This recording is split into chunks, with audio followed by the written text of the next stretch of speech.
Hey everybody, so today I'm going to talk about baby step 2. It's actually the step that I'm currently on while I film this video. And unlike baby step 0 or baby step 1, there's not many parts to it.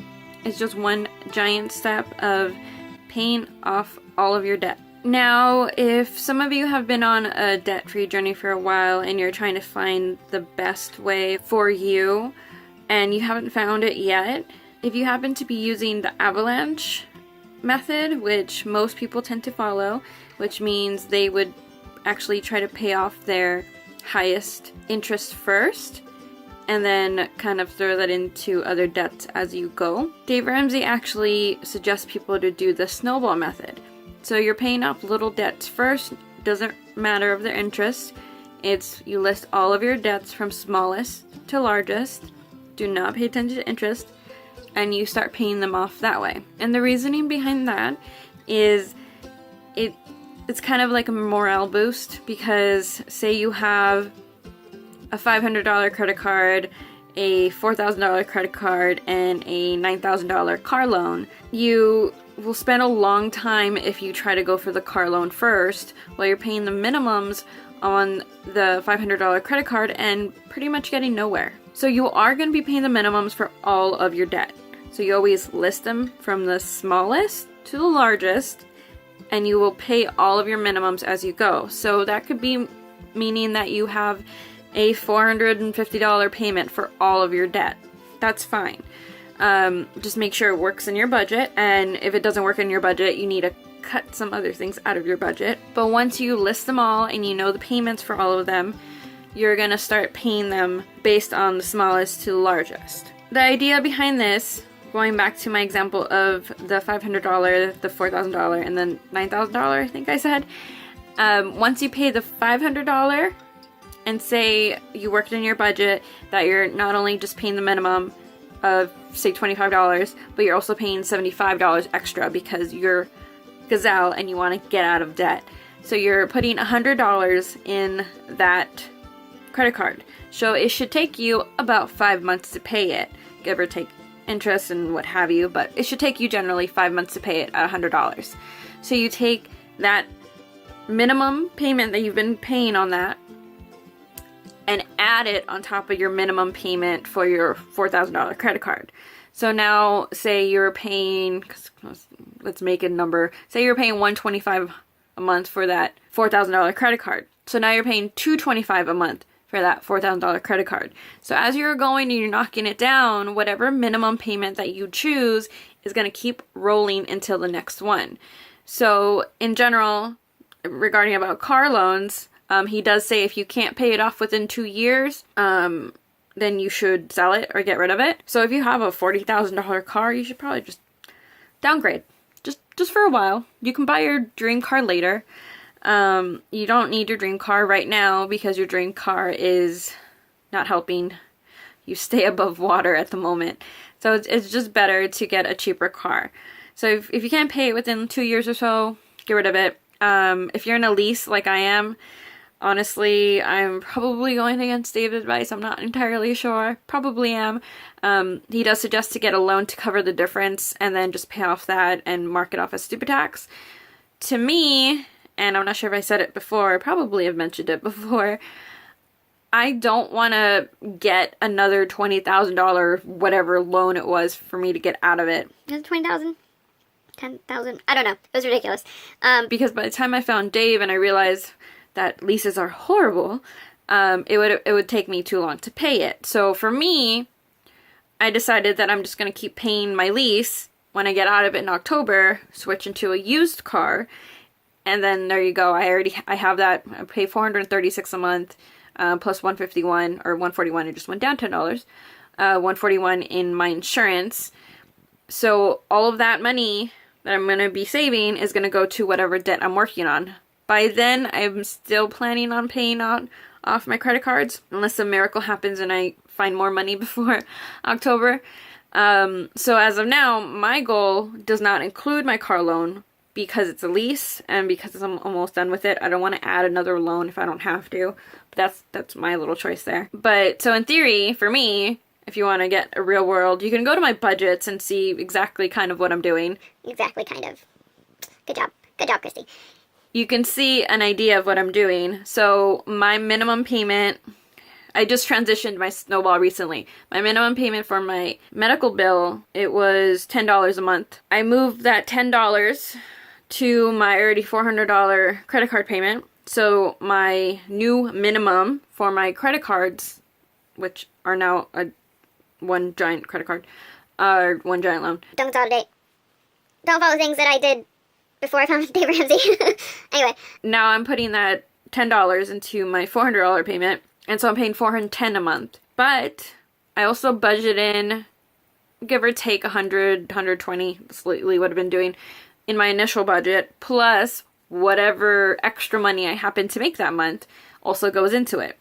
Now once I'm done with that, all of that extra money that I've been putting in the credit cards, I'll just say loan now, into the loan, hopefully I'll be done by December or January. That'd be amazing, but that would be me paying like $1,000 a month. It might get pushed to like March.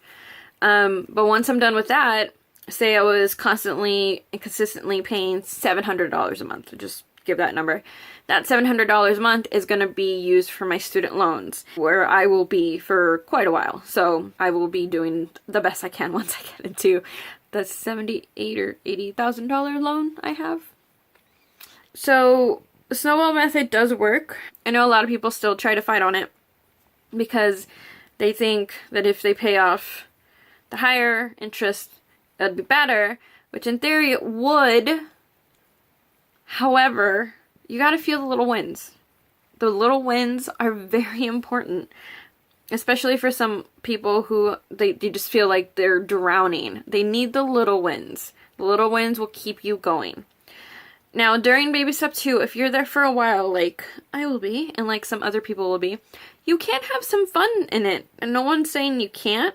You shouldn't be doing it constantly and constantly retracting from your snowball. For example, I'm going to be going to New York in June, and I've never really traveled before, so it's not like I do it constantly. I don't really at all. I don't really go out much to begin with. But I'm planning to cash flow it, so I'm not adding any more debt, and I don't plan to travel every 5 seconds.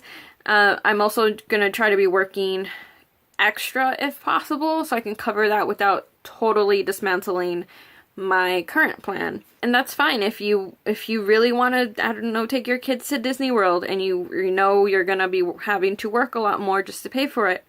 If you can do it, do it.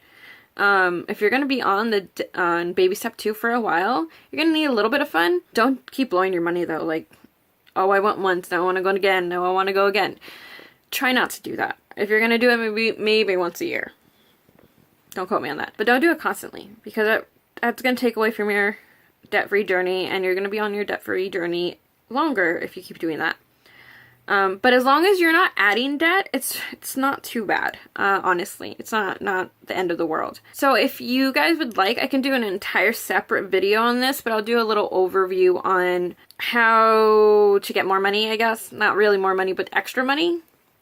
So some ideas, some very basic ideas, is to work more at your current job. Pick up some shifts. If you have shift work, get overtime. If you don't have any overtime in your job, obviously that will not apply for you. But if you do, if there's like a book that has overtime in it, sign up for it. You might be tired. Always try to balance your overtime with your resting time, or else you will burn out, you will get sick, and then you would have to miss an entire week of work somehow. So far I don't get colds. I haven't got a cold in a while. Everybody around me gets colds. But I do get migraines, but that has really nothing to do with anything. You see my migraine videos, they make no sense half the time. Not my videos, my migraines. Just be careful with it, because some people get a little too intense with it and end up working like 2 weeks straight, sleeping like 4 hours a day and just work, and then they're sick for like a month. Just be careful with that. But sign up for some shifts. I budget my shifts the best that I can. I have a goal of, if I could sign up for 20-25 hours minimum, that'd be great. Anything over that would be even better. But I try to like budget my shifts, and I try to separate them out as much as I can. Because another idea would be, sell things. Go through your room, go through your house, go through your garage. Anything that you haven't used in a year, that you probably will not use in the next 3 months, sell it. Either sell it very cheap or try to go on eBay and see if you can make some extra money that way. Say you found a pair of, I don't know, True Religion jeans in your garage that you use like once and it's still in like perfect condition. Go to eBay, check the style, see how much you can make out of it, sell it. And there's a lot of eBay videos on YouTube. You can learn how to do that. I don't do that. You can eBay it. You can, there's different apps now like Let Go, 5 Mile, Facebook in general. People will buy things in local groups. Just always be safe with, if you're going to meet someone in person, I suggest either meeting at a police station. A lot of police stations allow this and they're fine with it, either in the lobby or in the parking lot. A lot of them have cameras. You can do that if you'd like, or meet at a coffee shop, you know, where people are there. Don't meet at a sketchy corner or behind a white paneled van or something. Just be aware of your personal safety. Online is fine though, because you just kind of ship it. That's all you do. And you don't have to meet anybody. What's another tip? Oh, try to lower your bills. I'm not talking about your credit card bills, because you're going to be paying all of them. But I'm talking about like your phone bill. See if your employer has a discount that you can call up. For example, my work gives a discount for Sprint. And unfortunately, I already had a discount when I already had it. But if I didn't have the discount, I think it was like 13% or something. There are some companies that give you lists of employer benefit type of things. And go through them. See if you are currently using any utilities that are on those lists and try to get the discounts. Use coupons, use promo codes, use whatever you need to do. And then all the extra money, you have more to throw into your debt so you can get out of it faster. Go through your house and look through all the couches and find coins. Roll coins, take them to your banks, get the money, and then, you know, throw it at another debt. There's a whole bunch of different ways you can make little money here and there. You can make things and sell them. Lots of people on Facebook love buying homemade things. I sell homemade things. I sell lip balms, and I might start selling hair ties. They're different colors though, but black works for work. I don't know why I have this anymore. I got my hair cut today, so I need to figure out what I'm doing with my life with. Yeah, but I have headbands too. If you work in a job that's literally 9 to 5 and you can't do overtime, there's a lot of like pizza delivery companies that'll hire for night shifts because, you know, people eat at night. There's a thing called dinner and people are lazy. Delivery drivers, I think there's some like other companies that you can be a delivery driver for what is it, Grubhub? Can't remember. One of those, and sign up for that. I mean, you can do Lyft as well. That you have to look into because I did it for like 4 times, but don't do it with an electric car. However, if you have a vehicle that's in good condition, that gets good mileage and everything, you just have to think about the depreciation and how much you're driving and all that. So that gets a little tricky, but I know some people who do that just fine. But yeah, there's a lot of different ways. I can make an entire video of different ways to get money to work on any baby step. That will even help for your at that first $1,000 or first $500. So if you would like to see that video, either comment down below or thumbs up to let me know, and I can make that video. But yeah, that's it for baby step 2, unless you want it more expanded. I am planning to make a sinking fund video because a lot of people are interested in sinking funds. And I will probably post it in March. Somewhere in March. I'll post it in March. And then if you have any more questions about that, let me know. And you have a good week. Bye.